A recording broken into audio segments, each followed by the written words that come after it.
A lot of people actually peace. They don't want this saga to end. Share this video. Share this video. You know, sometimes you never need to them mad to see me. You never want them mad. The worry may be if mana in all these things I want you people to know that there are people who are taking advantage of this saga about Facebook right now. Mike Obi, I greet you. And where people who take advantage of this saga about Facebook now. All na about the saga na atofa. Ana about the saga na atofa. And I know that most of you are enjoying this. Forget about a lot of them are saying, Ezugo, you don't want to say the truth. Ezugo, you don't want to say the truth. You dey fear this woman, Ogi. It's not as if Nahane that you are actually fearing Ogi. But they want you to come out and confront Ogi. They just want you to team up with them. You want to go against Ogi. That is what they want. You want to. Now, on a serious note, more people are getting involved in this particular saga, and my phone nako every minute. Ugororen Sazoka phone na ring every minute.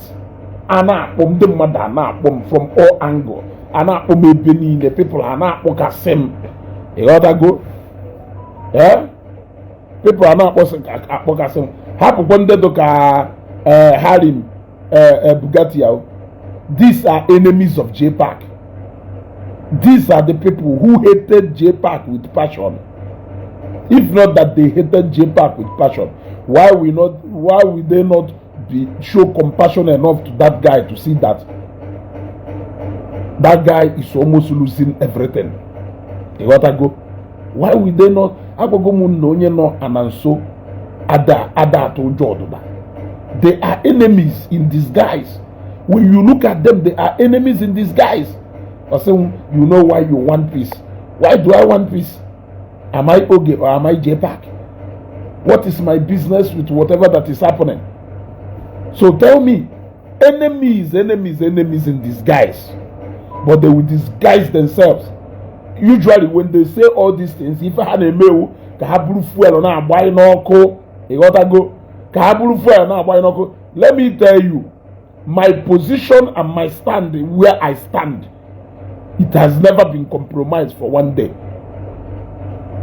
I am only calling for peace. I am only calling for peace. Let there be peace. A lot of people, it should go concern. They have called me. And I'm Zakata call, Ike call, and I'm a dodge call, I dodge self. Just like this, my brother na ha, one ketana, na ketan name, make a call. You gotta go. And I'm a dodge call, I dodge. And I'm na burial today. Phone Mukatara, even no live broadcast. Phone Mukatara, Kokata. Everybody want to know Ezugo, what is happening. So, let us not forget that it is still the same people that are there. Look, let me tell you. I don't want to look at Jpac. Oh. I don't want to look at Jpac. I'm not looking at Jpac and his conduct. You know, Obaramna Nibim Nemehachi but a broadcasting mother. He will fake account. My brother, have I not told you that I am not a regular content creator that you know? Have I not told you? Why will I create a fake account just to come in and watch your program? I don't do that. I will come in with my Facebook page to come and watch the program you are doing. Why will I use fake account? Or April Malo, there's go be a watching. There's go be a watching. Go to Yeme. Have you seen? The mental one, Anazonia Hondo. Or say no walk Emma. Anazonia Hondo. Or say no walk Emma.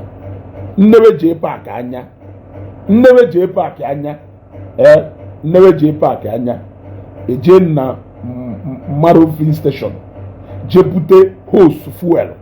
na amụ ya amụ ka ọ na-agba agba na nnewe ya anya enewe eje na NNPC free station jekwuta hose na-agba ya agbaghị ka anya wụ ọkụ na-agba ịghọtana. But at least when we remember one thing, two things, or three things, we should understand that peace is always the best.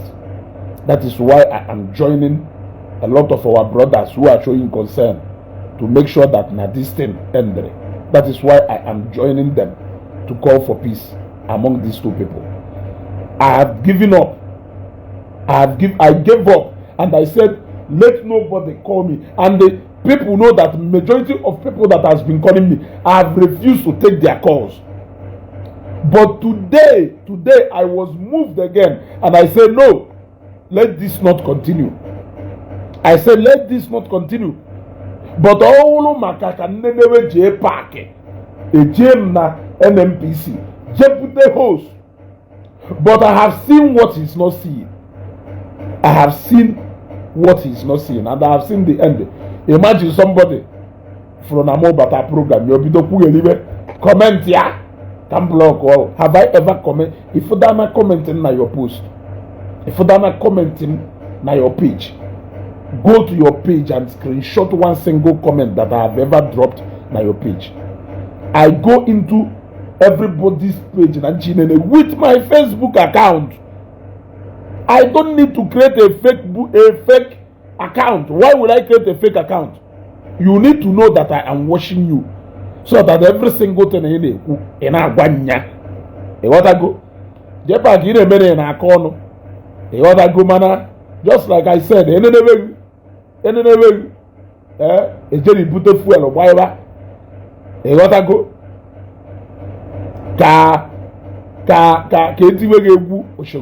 And all those people now say, right on.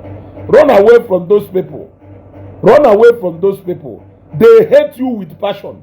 You don't know that they hate you with passion. All these people now say, right on. They hate you with passion. You want to go in a choke too much. You need to look about in a choke. In a choke too much. You need to look about in a choke. But never never, I don't know what to say. Let us call for peace. You want to go Antioche, Okarisia wine. I am pleading. Please, I am pleading, please. It's enough. Just like I said in the video I made earlier, I understand your pain. Anybody know that he or she does not understand your pain, that person is simply being mischievous.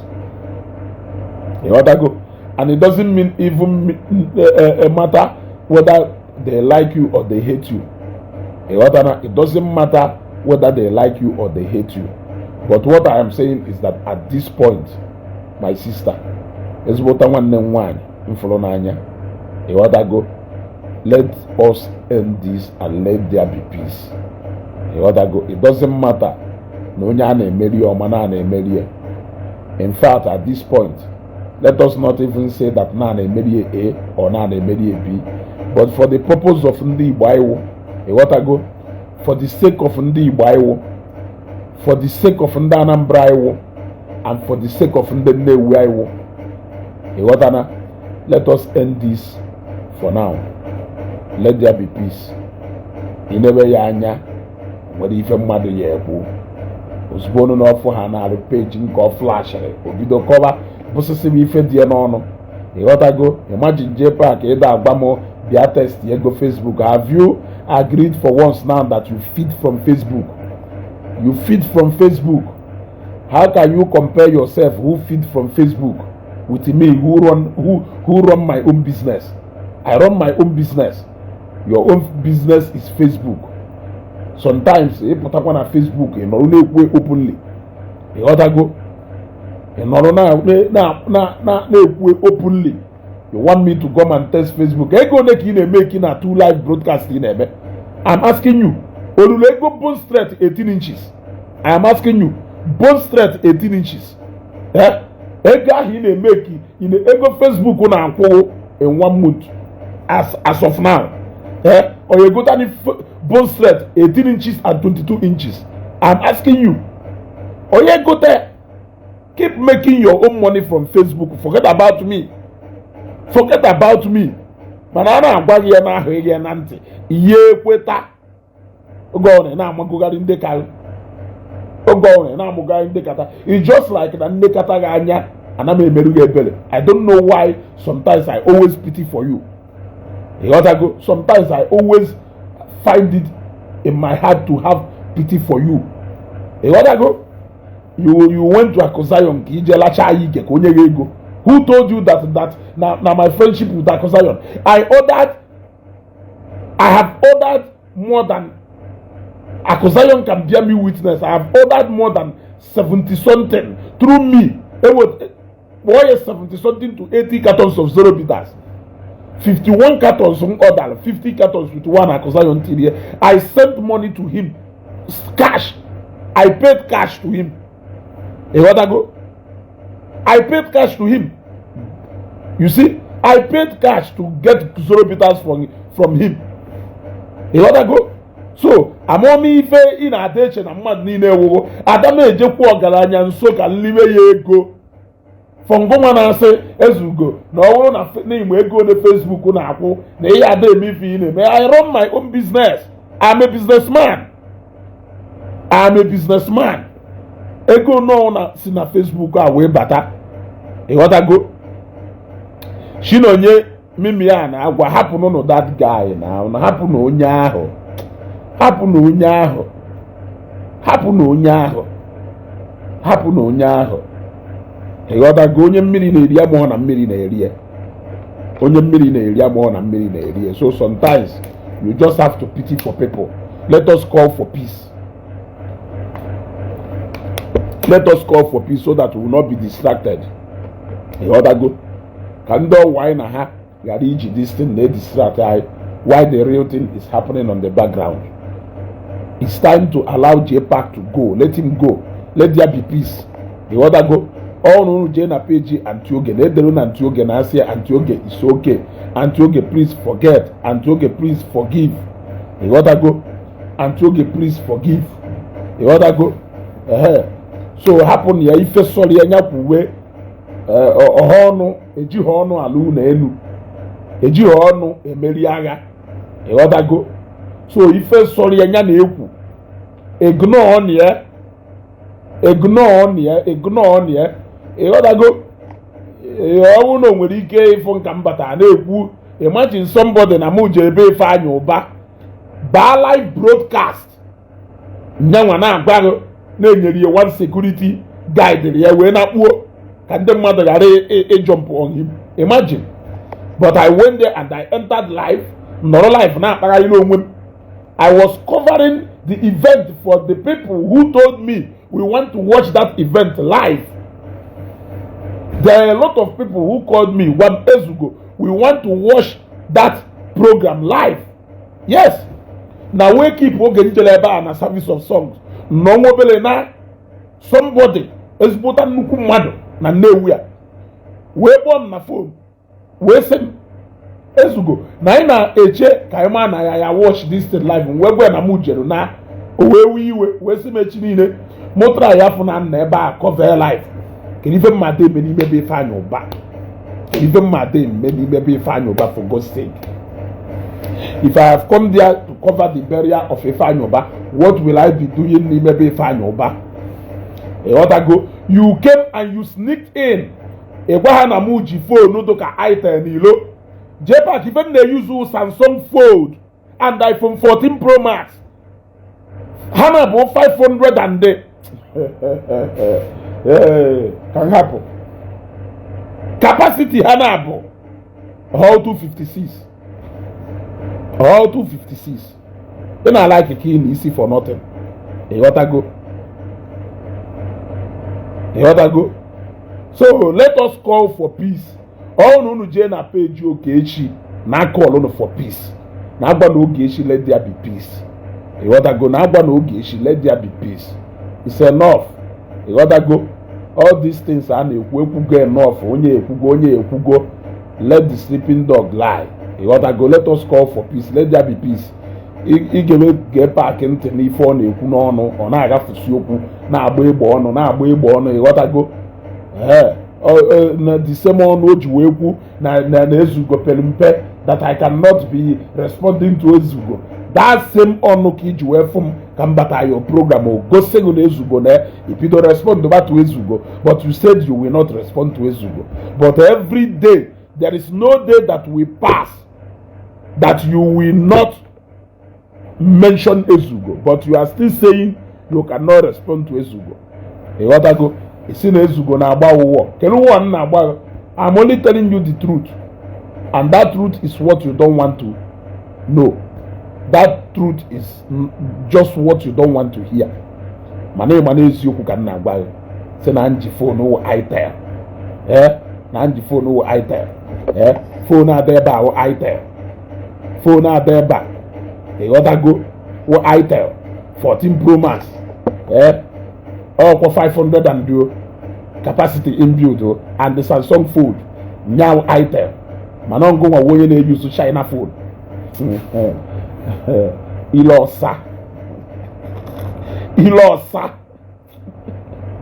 ebia piokwo ni mebe fanyo baka nweka zo ni me ndoga we zokwo ka nweka go izokwo ka nweka maka mana na ndị mmadụ nwere ike ịfụ kwuo duga. I am free nọrọ n'iro n'ebele onwe m broadcast ebiacha na we upload your picture. Actually if iji wee mee video na church because na mana there are a lot of security na church. Go enwere a lot of security nọ na church, a lot of prominent people nọ na that church, so nothing can happen. Even some of those people abịara home, so you know ebianu no nwe onwe anwe mo no life eputa ima na Ezugo no life here. Go let us forgive Antioge onye mejoro gbagalo. Let there be peace. Let there be peace. Let there be peace. Go let there be peace. All ije na page Antioge na ona eme program ona adazi na ekwu se gaba n'iru, ona adazi na ekwu si mee nka, ona adazi na ekwu si mee nka, unu ruo ebe ahụ call one for peace. Look, nde na cause trouble follow with the same set of people. Let us not allow those people to handle disguise you or how they through in a comment section. They don't want it to end. They want it to continue so that they will shift our mind from what is on the ground. You gotta go. You gotta go. You gotta even know. So let us forget about his actions. Ngonwa wonye a follower of Ogechi. Ngonwa wonye believe in Ogechi. Ngonwa wonye trust through Ogechi and her sense of judgment. When you go to Ogechi's page, always call for peace. Let us call for peace. You want to go? Let us call for peace. All no whoever on others now buy fuel n'ọkụ, on others now amụ ya ọkụ. You want to go? On others now amụ ya ọkụ. Let us call for udo. Udo ka anyị na-achọ. Udo ka anyị na-achọ. Amaka, look, this emoji sendere ọ na-ekwukwa okwu ọfụma. Ọ na-ekwukwa okwu ọfụma. There are people who are taking advantage of all these things na-eme, and I will not like them to continue to take advantage of this. You want to go? I will not want them to continue to take advantage of this. Lesson has been learned. Lesson has been learned. So let us maintain peace and move forward. Happen onye na-ekwu okwu, talk is cheap. Onye onye kwuru okwu. You other go. Etu aka o yesi achọ okwu, o mechaa ọsịgụ na ọ ha achọ okwu. You other go. Nnọkọta enwe time ije na-create another account so ka m wee werie je na watch Jpac ma ọ ka m werie je na watch Matthias. Ana m awụala. Ọ ga-Ezugo Global TV ka nji aba page ọwụna. Nchọha ịbịa n'ife ị na-eme. Ezugo Global TV ka m meji bata. Ka m meji bata. Ọ chọrọ ịkwụsị nya akwụsị na. Ịghọtago? Ọ chọrọ ịkwụsị nya akwụsị na, but even na-ekwu Oga Patrick, ọ na ọ chọrọ ịkwụsị nya akwụsị na, but for me, I am saying let us preach for peace. Let us show that we are different. Let us show that we are different from them. Let us show them why we are far different from them. So when you go to Ogechi Okeke Njaka's page, always advocate for peace. Let there be peace. Happen onye na-enyegharị mkpọtụ. Ịghọtago onye amaghị onye ka ewe onye nwụrụ anwụ. Sọsọ onye nwụrụ anwụ wu onye amaghị onye ka.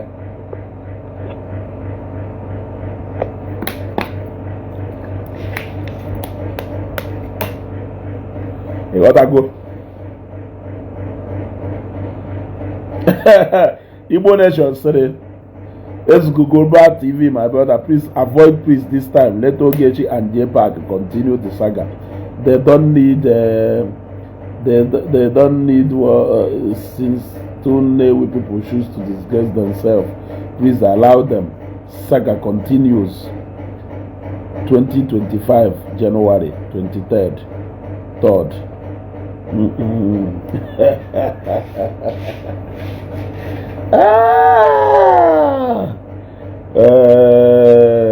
Because let there be peace. Be an advocate of peace. Let there be peace. Udo shia. Other go. Mande shorudo, manda chorudo. I force Suda. I force Suda. Whether na and I apologize or not apologize for. Other go. Let there be peace. Hello. Yeah, good evening. Yes. All right. You are on speaker. Good evening. I'm watching your program concerning the peace and the Plea. Yes. From what everybody is seeing, Jpac is just on Amazon, to be honest. Before, when you look at him, he's a very tactical person. We get money here, all use it as now, last trend here. Because all the people committed in this saga, hey, push it straight to the point of yeah, return of Jpac now. It will be a very shameful thing for him. But I don't see anything wrong in him turning back now. Oh, yeah, I think I see Nganga okay, there's nothing like protecting your brand above every other thing. And the person you are fighting is ready to go all level with you. That is something you don't understand. Ogechi has been on this Facebook longer than most people now, most presenters that I know. And if you want to go dirty, Ogechi is ready to go dirty with you or send the Rokunya Obuna. So you Jpac, this is the wrongest move you have ever made in your career. I am telling you. Preach on, move on, this one, that one. Those people will be the worst problem you will have immediately you turn back. Because they will pick you want to be on your case. I don't know how that started. But those people giving you those wrong information, fake information to come and use and start that okay. Because everything you are bringing out online, that those pictures in a go see my police, yeah, these are fake things. And then those people only okay, Chapa honeymoon, run that name back for how many years now? Those are people supplying you fake information that you are using to even provoke Oge more. What you could have done from the first step was to just shut up and ignore. Everybody knows that Oge who want to, almost like 4 programs, she will just keep on by the side, continue going on in it. But maybe they go new now. Not only you show family, you know that no, this is the wrongest move because that lady is coming for you. And she will not stop. Yeah, everything be dignified in your name and career. So my brother, I would advise you, forget all these people now, any sensitive person will tell you Jpac as this very top and face your war. Go and do the needful. Do that apology. It's not. All this.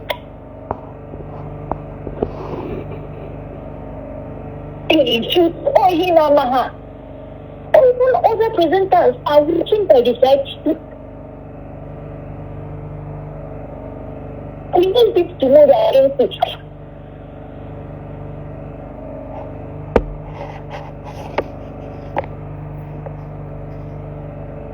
Okay, I think the network na so my people, because let us preach for peace. You gotta go. Let us preach for peace. It doesn't matter onye na-emeri or onye na-emefa. I think at this point it doesn't matter anymore. Let us preach for peace among our people. You gotta go. Let us preach for peace among our people. You gotta go. Amanda Obonna, drop another comment again regarding your big man or this. I will block you. Some of you are actually more stupid and daft than I can ever imagine. What happened to your big man? In Apwala, Ebu Igwe to call him mad because Ebu Igwe Muro company. Ebu Igwe bu Eji Osare na aga. Ebu Igwe Eji Police aga. Some of you do so daft. Some of you do more daft.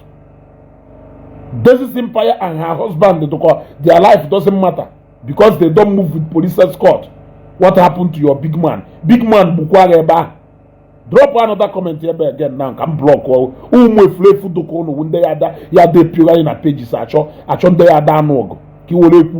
What happened to your big man? A big man will Ebu to call him mad to call because Ojo police yaga. Eh? This is empire na die. Akotos Shalom, Jpac Akotos Shalom. This is empire and die. Nda si ya. Ndege hoyono. Nda no kata hopo yafa. They don't matter because they are not big man. Big man will be able again can block all sycophants. Sycophants. Ego. You don't want to go and look for money and make money. Yeah? You don't want to go and look for money and make money for yourself. Every day, big man, big man, big man, big man. And look at that. What happened to our big man? They Jpac people have to have mother how that to condemn work how or mother or name Moloha or Namoloha. He won't family. He won't even ibe.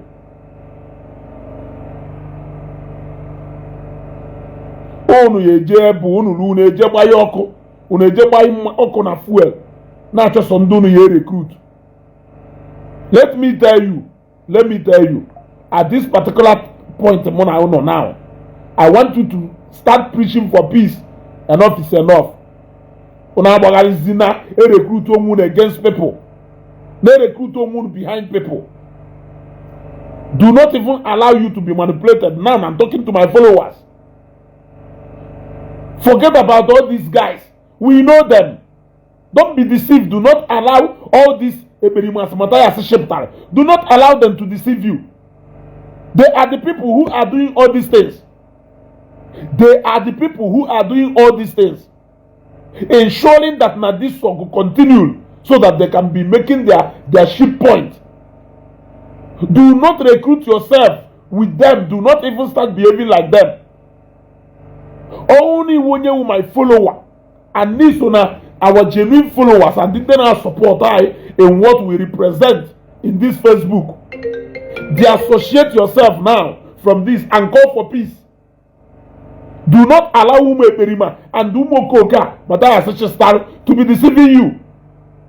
How will you account number A? Hejena page Jpac. Just here, continue. Ako is afraid now. He will account number B. Then and Ogechi, see Okarisi wine. Right on. Jpac is afraid now. Do not allow them. They are the same people. They are the same people. Or go on and get our hang call they benefit. Or they benefit Ogechi. or they benefit Jpac. It is benefiting them. Because now I believe you, name we go on the kingdom. Therefore, Hanorusia somewhere, Hana Muamu. Go away, never have predicted, no matter. Do not allow them to manipulate you. We know them. Then more than 5 multiple accounts. Then more than 5 different fake accounts. How will you get? Ejen and Jpac is here. Ogechi is winning you. Look at you. Ejen and Ogechi is here. Look at Jpac is dealing with you. Jpac has evidence. You don't have evidence. All for the same people. Enough is enough. Do not allow these guys to deceive you. Let us face them squarely like we used to face them. Hey, but another distraction more than enough. Hello. Yeah, good evening. Hello. Yeah, one day, good evening, darling. Yes, I'm live.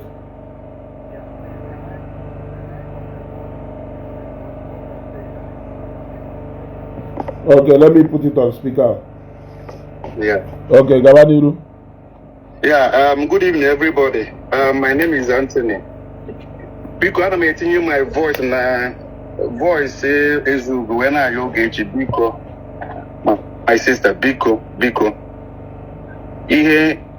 As an open me, I don't number I am and the Biko. I can't hear again, Biko. But Alicia, forgive and forget.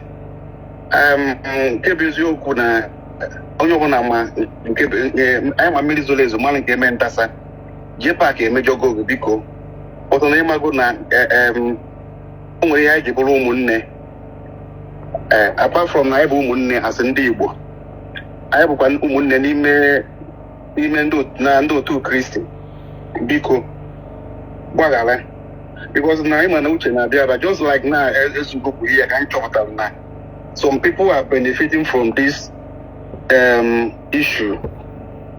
Because some people are actually benefiting from this. So because I have a chance. Because then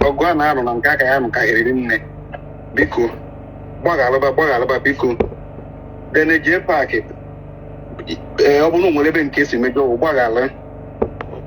several times. A court of phone block or man block. But I understand. I don't know where because I'm not all can do trying the online in-laws. They are of foreign side there, foreign side there. You know, go both now. Immediately, now. Immediately, Luigi, woman nature. Only Royaba, only Royaba. Only 1 year, Abu de Wu. You know, go Pico. Forgive on your own side. Simple for Konya Kuru and Konya Kuro, a Melanie Mero. Simply, I need a Wayana Gota. Any time, for the time heals every wound. Let's move on. Because taking Chideka, oh, yeah, I can't go where the game ball, okay? And you get the nature of that, and I was a court on block on bottom. Chinese any woman I have tried. You got to go again. Na who I have a loan of Biko, and my own.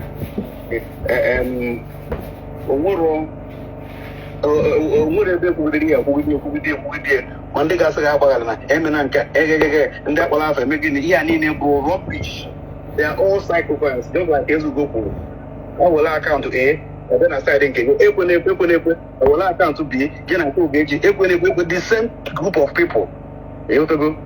Or the guy says, and I hear and I plan on a walk or Biko, my brother. I'm a noble neighbor as a Christian. I'm you can be a Christian because he will do in my church. Biko, everything is swept under the carpet. Let him die natural death. Kill him for you. I think when we can allow to be cool and my own one.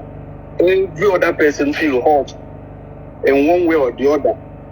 Manda Polafa, my we my seaman, can I find the other man?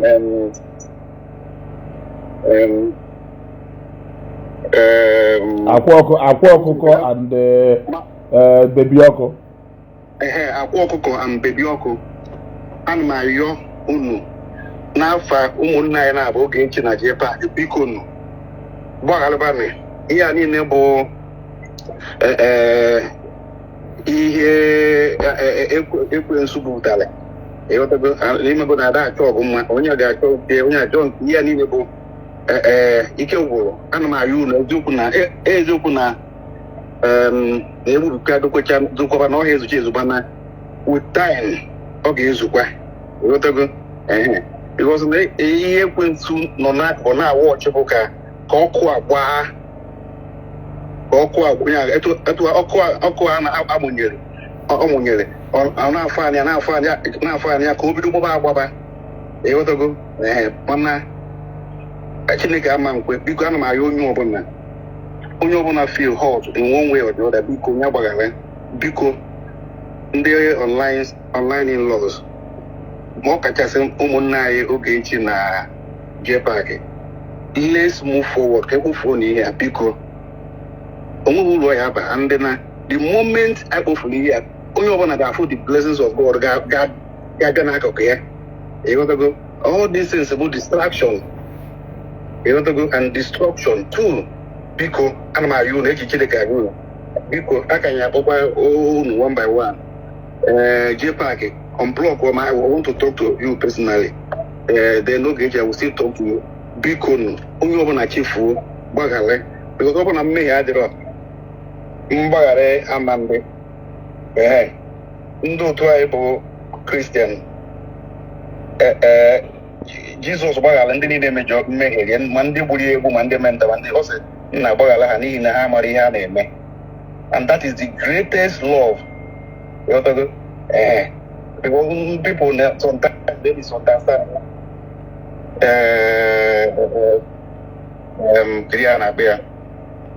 How they feel no one is sorry. Bonye the weak.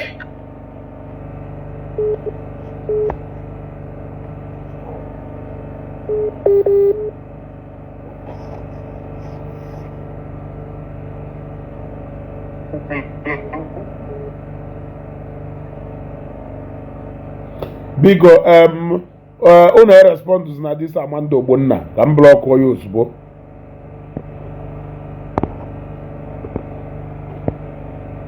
Unu respond na to nyanwa ka m block ya ozugbo. So ọ unu unu n'anya o nwere ofife nchọka unu ghọta. Ịghọtago achọ m unu n'anya ka unu fụ na-enwere aka enwe n'ofe. Ịghọtago If aka enwe n'ofe ịghọtago iwe maka yes we approach this matter. These are the same people that rounded themselves around the chele. These are the same people that has come back to round themselves around Jpac. Let us not allow that ekwensu allure over time. Ịghọtago they are the same people. They have decided. Let us face them where we know them. We know where they belong. We know who they are. Let us face them for who they are. Let us not allow them to deceive us and disguise themselves into something different so that we can be facing them differently, thinking that they are different people. Let us face them in the field where we already know them. Forget about Anokata. It won't account only 2 followers. But I now comment nonsense. And it seems like Nahanchani now to go used to fake follower, all these fake accounts. That is why Jpac Jasem Ezugono for the do to go Nibegu Neji fake account Abia wash.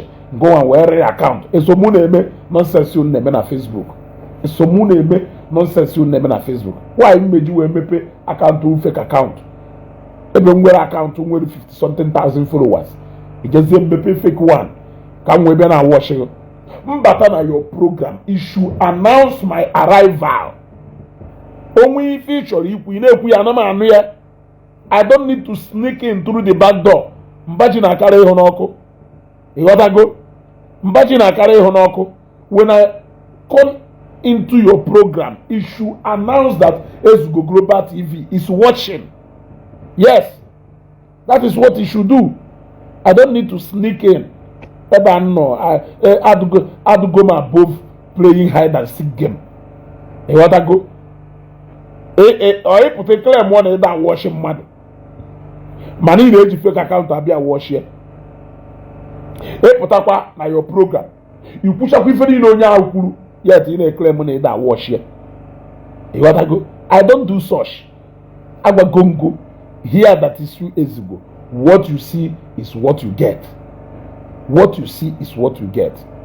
It's just for the sake of peace and for us to remain at peace as Igbos. Let us preach for peace. Let us preach for peace. Onye amaghị onye ke onye nwụrụ anwụ ka m gwazie gị. Onye amaghị onye ke onye nwụrụ anwụ maka na mmadụ ka ibe ịghọtago, and onye amaghị onye ke n'ụwa onye nwụrụ anwụ. Any platform ọ na ịbana, if you are a progressive Igbo, I want you to be preaching for peace. Whichever platform ebe no, I want you to be preaching for peace. If you join Ogechi's platform, I want you to be preaching for peace. Always find a way of calling Ogechi back. You got that? Always find a way of trying to smuggle in peace. Ogechi na everybody is talking about peace. She's going to embrace peace. I know that she's not a difficult somebody. I know. Ogechi is not a difficult somebody. You got that go? I strongly believe also that now, just like what I have seen on Facebook within these past few days, Ogechi will that soft spot in her heart. For Ogechi to cry about what it means is that now that soft spot no be kadia. You want to go? For Ogechi to have a kind of self, I don't know what to call it, when Seaman Grober spoke on a call, shows that Ogechi will not be mad. You want to go? So let us continue in that spirit. Let there be peace. It was Jpac that looked for trouble. Let us forget about who looked for trouble. Let us forget about who said this. Let us forget about who said that. You want to go? Let us throw all those things away. Alisa, Afron Goke Neba, Alisa, because only Neba, the room, yes, because Alisa only Neba, the room, yes, Afron, Gafron commenting. Alisa, because only Neba, the room, yes, can't do show me Neba before me eventually equal. Alisa Neba, Afron go, Afron comment to before. I know you are here. Ale nwa ka mkpọrọ etu oge si akpọrọ. Ale nwa unu ebe a delu m yes. Ale nwa unu ebe a delu m yes. O nwere ozi nchọrọ izigu.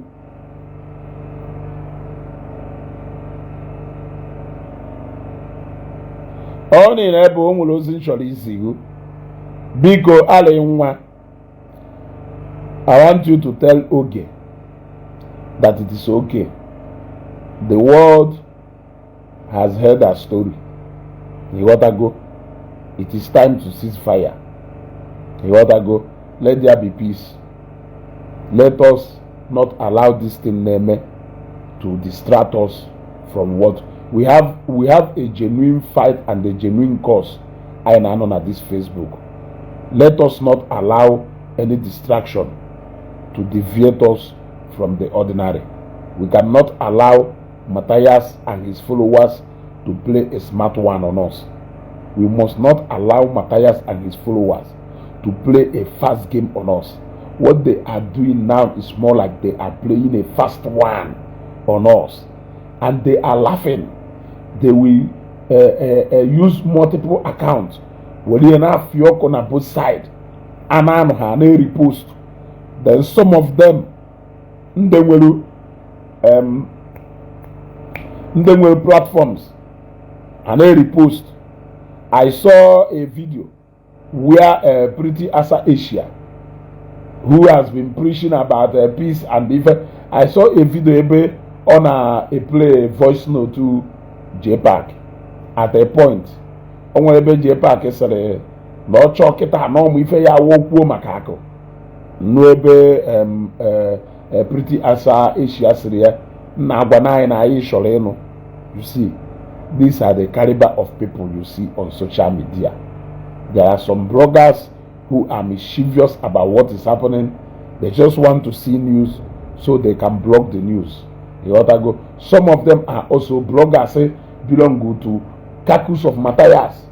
They just want to be blogging it so that it will be loud, so they can bring distractions among us and take away our attention from what we are pursuing and channel our attention to somewhere else.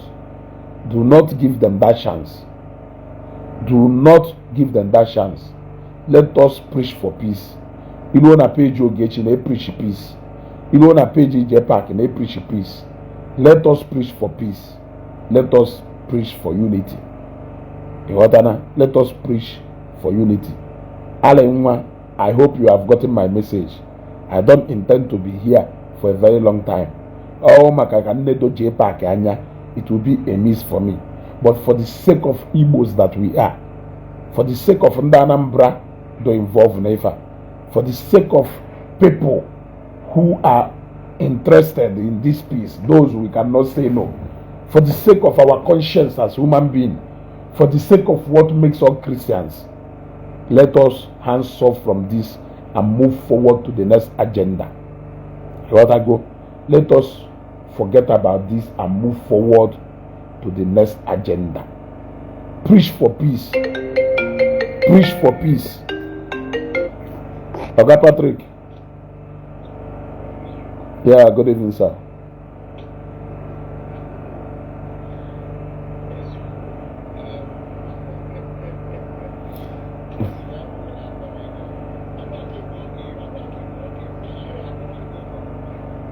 Yes.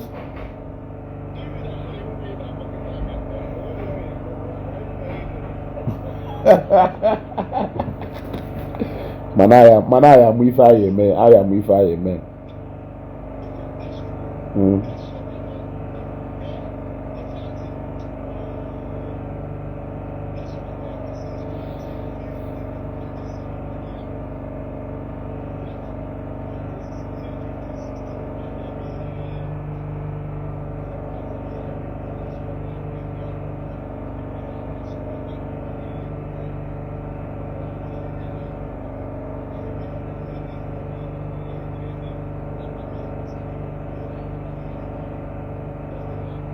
You need the country to speak out.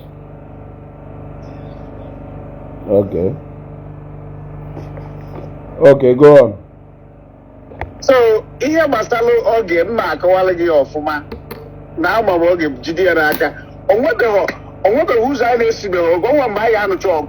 Oge stọp ihe asịkwa. Anyị nụcha ọgụ emechakwarị oge ejekwa. Oge ya sị na anụgo m. I got to tell that group, I do go before that up where I was we had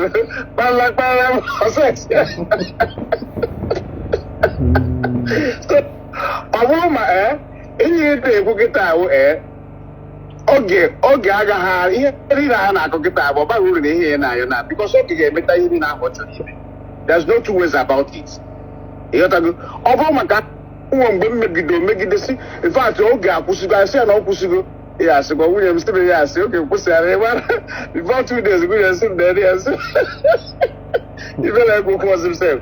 That's like I'm going mistake. Jpac Melobo. Two mistakes or Melobo. One, he put on this saga. I went for saga after yesterday. About Ubulo here. Secondly, Jpac make a wait the house on this saga. Let me tell you. If we didn't have a live video, man, I call Mbaga Toto, Jpac n'anya. In fact, you get me. Onye oge ga-eme ya ga-awụ obere ihe ndị a ga-eme. Ndị a ga-eme ya Jpac nwere ike ịchọ ịnwa n'olulu nwala onwe ya ka m na-agwa gị. I know them now. Ịghọtago? Mistake o mere ịpụta apụta ọ bụ na ọnwa ihe ọ kara ime bụ keep we calm down keep just gba nwayọ na-eme ya ọ na-atọpụta okwu ya akụta mana nke ọ dịrị pụta and ka m gwa gị eziokwu let me tell you eziokwu ọkwa ifu mmụọ Ogechi this guy wepụta kama oge ma na-emechachi ya ihe nke ịma nna gwa gị ha Ogechi ejiri ọmami egwu ya ka ị ga-amụ number one ifu ụdị Ogechi ifu mama Ogechi don't play with them. Kama Ogechi amee m onye a ihe kama Ogechi in fact ọbara na nna agwa gị ọ ga-emechasị ya ihe ahụ ọ chọrọ na ọ ga-emekpọta ha nta niile bifo ọ rapụ Jpac and onye ọ na-emekọta ihe ọ na-akịta ya ọ ga-ahụ gada o wepụta ya Facebook agbarie ya ịtọ ihe nna agwa gị reality ihe na-afụ oge ọ pụta today na-eme nwayọ nwayọ ọ na-agada ihe ọ ga-eji wee mee onye ahụ and ọ ga-eme ya anya trust me ama m onye anyị dị ihe iji ọgwa onye oge bụ oge ga-emechachi ihe n'ahụ ọ chọrọ before stop so ọbara uru na na-etinye ọrụ ya bịa biko yere unu nyocha biko ahụ na ya ọbara uru bikos mụ nwa amago na onwere ihe ọ ga ihe anyị na-aya nwere ihe ọ ga-awụ ọ yọcha yes ọ ga-ekweta gị ọ ga-ekweta bikos oge ahụ anọkọtasị gị no ọ ga-ekweta gị mana emecha ọ ga-eme ihe ha dị ya n'obi so there's no point mana ọga Patrick anyị enye aka let us o si na o nwere ihe na a na-enye ya mmụọ brand na ndị brand na-abịa rapụ ya nụ ala anyị mana onye na iwe ka gbuo ya ịghọtago apụcha maga ọ ma na ọ na-ụgbọ ya nwụọ na-adọrụkọ ọkwa ọ sị na modestin si gbabụ ya mọstaga mana ihe niile ọ na-eme jos ka o wee na-asụ onwe obi mana ihe niile ọ ga-emecha fụ na ihe o bidoro na ọ ga-ihe n'anya n'iyi because afro nka nwoke ga-esi wena ihe aga njela ka awaja ise somebody dị matured o nwere igwe awaja especially nwaanyị oyibo gaghị atụpụrụ gị ọnụ mana elusman ga-abụ ikwu ya n'ozugbo ọpụta okpukpo ya ọnụ is all the very wrong if you be a man gị na nwoke ka ọnụ gị na nwaanyị ka ọnụ ka m gwa ya eziokwu ị ga-egbu onwe gị ọ ka mma na ịkọ nwoke ọnụ da na ije kọọ nwaanyị ọnụ I'm telling you ya ka ọ bụrụ onye oge mmụọ onye dị ndụ na onye nwụrụ anwụ na eze ka ije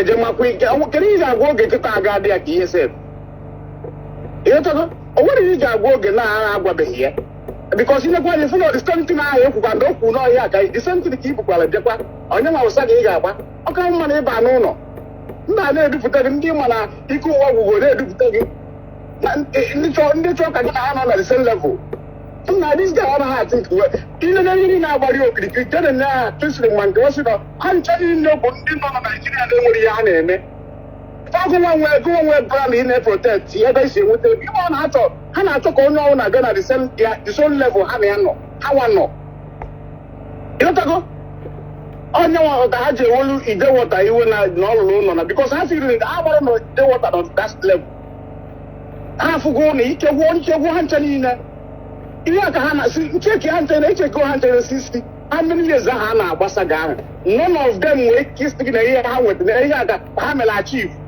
na ndụ ha na ọnwa ọgbọdụ n'aka oge nọ na ndụ ha go and check them o nwere ofu onye n'ime ha ga-asị gị kịta na ya nwere pọtọ mọ na ya ma na ụmụ ya ba na họtelụ ya nothing nwoke pụta na Facebook ebe ọ bụla ịpụta ị ga-afụ gị ị ka na-imagine na mmadụ na-akọ onwe intelligent wee fake akaụntụ onye ewepụta iri ya ịrụ nwaanyị ka ị na-agbara ọsọ isi na ibe man ihe onye ewepụta were akaụntụ gị nwere iru gị ị na-agba ọsọ na-akụkọ onye ahụ ọnụ ifela anaghị eme gị ị na-agbara nwaanyị ọsọ nwaanyị na isi na ọ na-esi na o nwere ihe ọ bụ gbara oge nchụchụpụcha ha njere na fake akaụntụ iwebụ ha useless ha dị ụmụ nwoke ọ na-akpọ ụmụ nwoke amụ mmiri ojọsụ onye teghị n'anya wee kpọọ ha ndị ahụ ha bụ ka ha bụ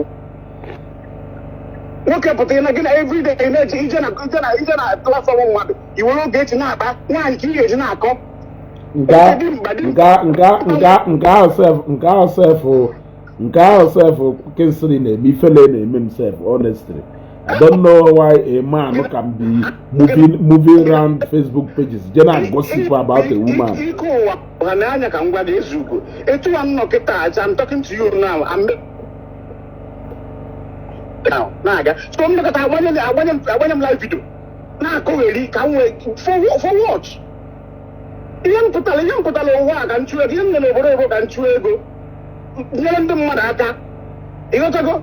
Kita ama mo na mwana na kuna line kita na every month. Because I went on Facebook na ko eri.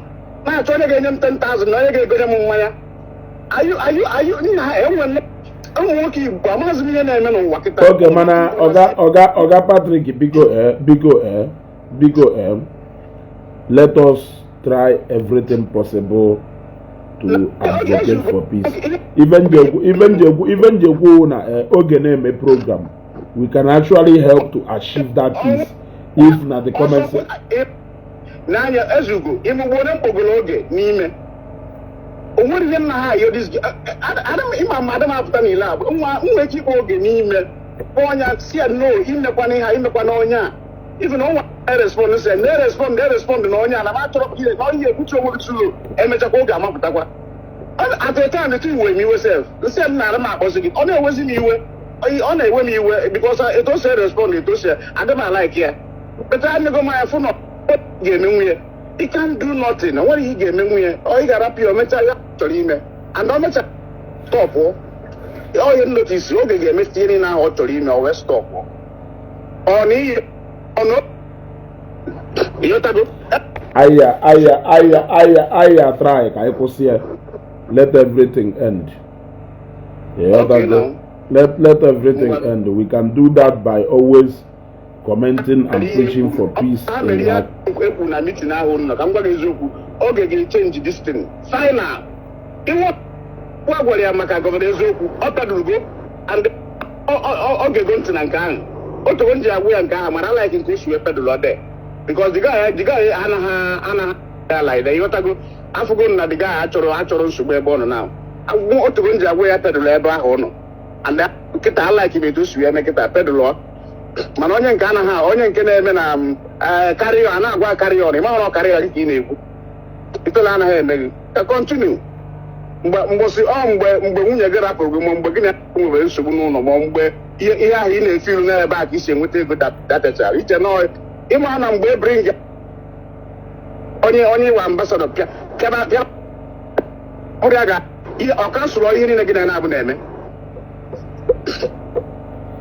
No, I can't see my brother. This weekend. Okay, thank you. I want to just if I want to never again. Okay, thank you. Anyway, the only thing I'm very cool because I don't intend to stay for a long time at this broadcast. Let us preach for peace. Only Jenna page Ogechi always try as much as possible to advocate for peace.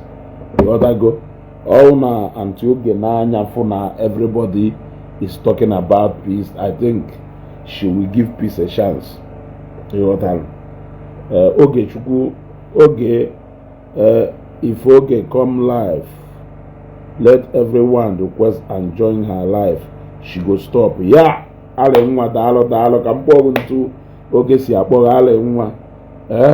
Arisa, okay, let us always preach for peace. Ogechi Bia live, always go there and let always talk about peace. Biko na ana mayo na ayo, kaya pze da abai fuel no kwa na jani onyo oni ike. The other go, let us control so that we can face the actual people who we are facing. We know the people we are facing. They are only disguising themselves. The other go, they are only disguising themselves. So let us not be distracted. They just want to distract us, and they are now at the background laughing. The other go, they are now laughing at us. So let us give peace a chance so that we can focus more on the things that lie ahead of us. So if you join program Ogechi, let it be peace, peace, peace, peace, peace. Ogechi is not difficult. Ogechi is not a bad person. Ogechi is not who people think she is. Ogechi with a good heart, and if you come close to her, you will know that she has a good heart.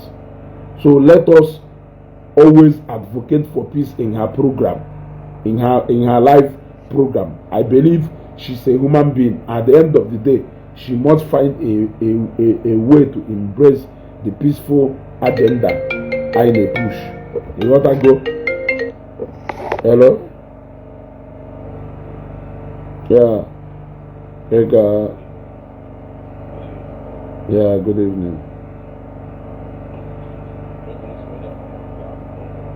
Nah, Galofuma.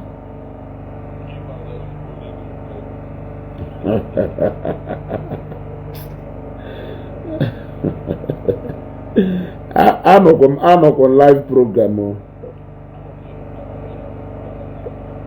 Mbao. Okay. Wagawaniru. As we go from here, I like me here now.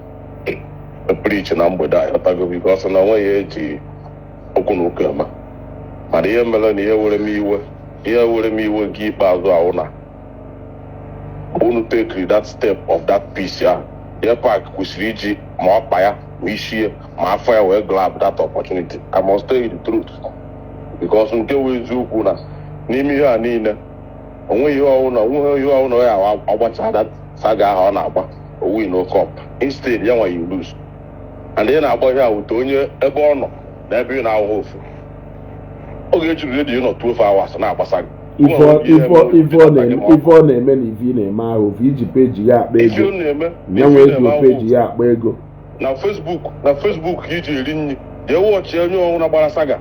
Only on about saga, I think it's very difficult to the page to go anything. It will get you able to go to you, don't stage where if we are lose share page you need. All those things so don't get any rules. When you're not in them. I'm not working here and buy everybody. Okay, you make a go on working like what I call if you up with a man. Only our brother. I ain't telling you for but only dream somebody only dream in on down like this or change to buy salon way. If I hadn't them, gave them with the email. Mother had their job woman on the channel you lose. I'm gonna make like today. I will say, okay, one day more than that I support your papa, but I say no get the sena picture empire with the since how many years and I can on it. But I want to win about there. Your back will saga since how many years ago. But I want Yabawa. I didn't know the sentence. In the buy come in 2 pieces. And I took a doctor when I don't Catonia, I don't try now. I go to actually was Jpac actually for the handwriting at the wall. In as soon as you so guilty, sorry. When you get one happy. But the Jeff one, I don't know where the and only a guy happy. I'm only a joke on Pema. Only one you get everybody. Okay, look at the gag. He got any in the column. He put on yesterday and I said, sorry. I said, I am. Now go back and come on to settle by your contact. My name got any in the column. I'll quit on a container of my Frontana. Okay, you see that contact. Yeah, we'll make it to it. I'll go down there. Look at the first note on a place. Jpac was you know, Dana. Mako, Mother go now on every Anaya, my only call for that piece. Only on an apple money for peace when you put an aya. Only a form more than I got up like Adasa. Only I did such a wine and you are women. We have a lot of things to do. I was more than you because you know, I know that I do the Genki and member. No, I am a business. When I put on every day, I know you are part of a while. You know, only the kudo. Jpac was really grab opportunity. The kind of ammonia, I'm a modern of that call I had that day. I put those who want 10 million or whatever. Those kind of things. I need it. Okay, Obagoya, because I'm a normal mistake. That's why you're governor to wager, Mr. Governor to Weber Day or the post. You are last year. I will not disrespect the elder. Obagoya. Because I then push tell you and push it. I go, none of them will give you 1 cent. Your business on social media account.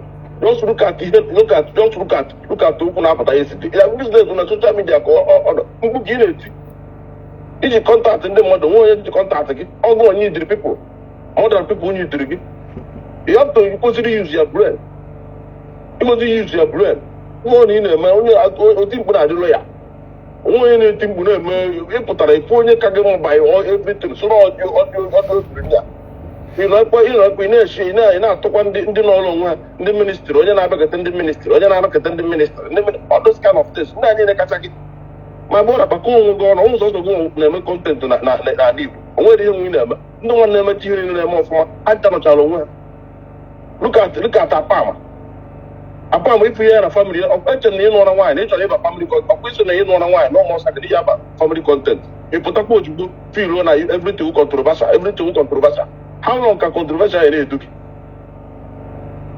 controversial ya na-destroy ya image onwe ihe ọmụ because anybody ya ijekaka asasị na onye a eburu biznes gị na oje buru ya owere ya gbawa saga ịghọtago onye kwụsịrị ihu ahụ ihe o kwụsịrị ime osụta dị mma ọ ka dịbakwara gboo osụta dị mma ọ ka dịbakwara gboo ọ nọ na today bụ Friday otu ibe na ahed on Monday ọ bụrụ na onye nke eme ị na-achọzi onye iji ahụ ada mgbe niile na-achọ onye iji ahụ ada mgbe niile na-achọ onye iji ahụ ada somebody like Ogechi sef somebody ya ọ na gị na ya nọ ikote ọgụladis ọ bịa nọrọ gị ọfụma ijeda gbuchaa n'aka ndị enweghị ike nọrọ gị ugokwa ebido ebe na ọ na-akọ ihe ọ na-akọ bịa onye enweghị ike pụtara social media for 1 hour for you ọ dị possible ndị kwesịrị ikwuru gị okwu ị na-agba ha wọ werezi onye nke ahụ na ndị nke na-alachasị ndị ọzọ ike na-eme n'ọbama ọwụsa ọdịstisi ihe dị ya ịghọtago ihe dị ya sọmbọdị asị ihe nkịta ji eso anya afọ ukwu ọnyụ ha anyị na ọ ya agba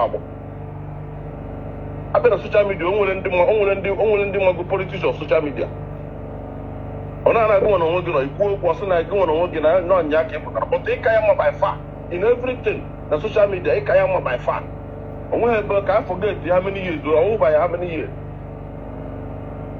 because iwu onye na-eyuzi ya brain eme ife ohe mere somebody like that expect ụdị kọntaktị Jpac nwana m ekwu mgbe niile ụdị kọntaktị Jpac nwụrụ akọs na ndụ ya Jpac kwesịrị onwe ebe ọrụ ka o kwesịrị ịnọ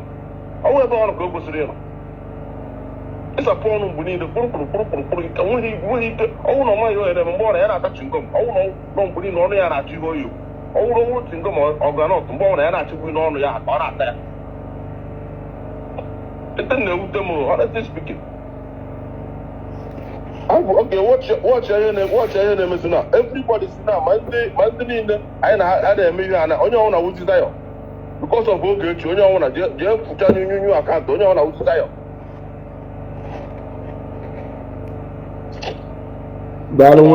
daalụ nwanne o daalụ nwanne ọnya ife nji asị na I understand them ife na-eme but it seems like now so many people aghọta ife na-eme all these people who are claiming Zion around Jpac, of course we know they are not Zionites.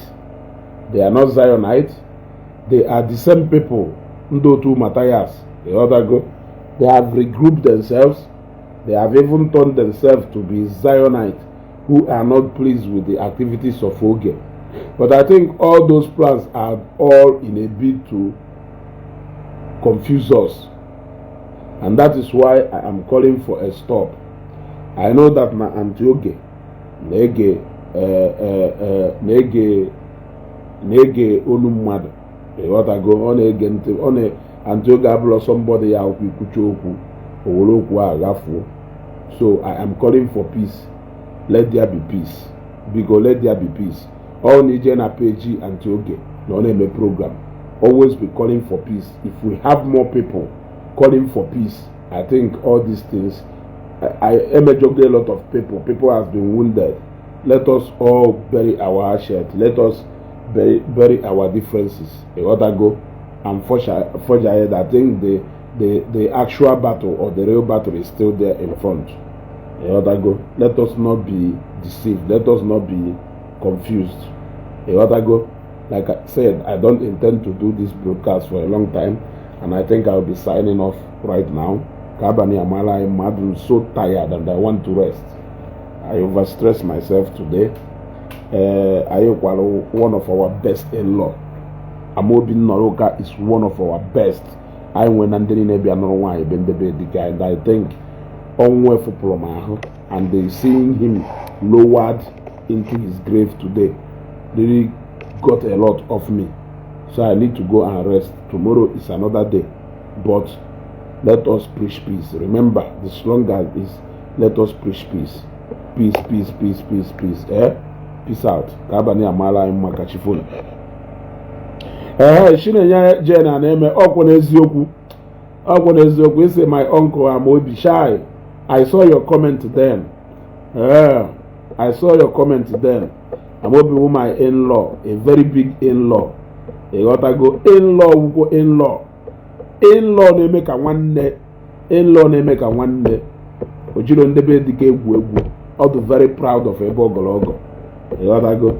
So onwe weekend and I think that's why we turned up to go and show the last respect for him. You gotta go. So I also pray that God will grant his soul eternal rest. Let me go and sleep. I feel weak and tired here. Catch your phone.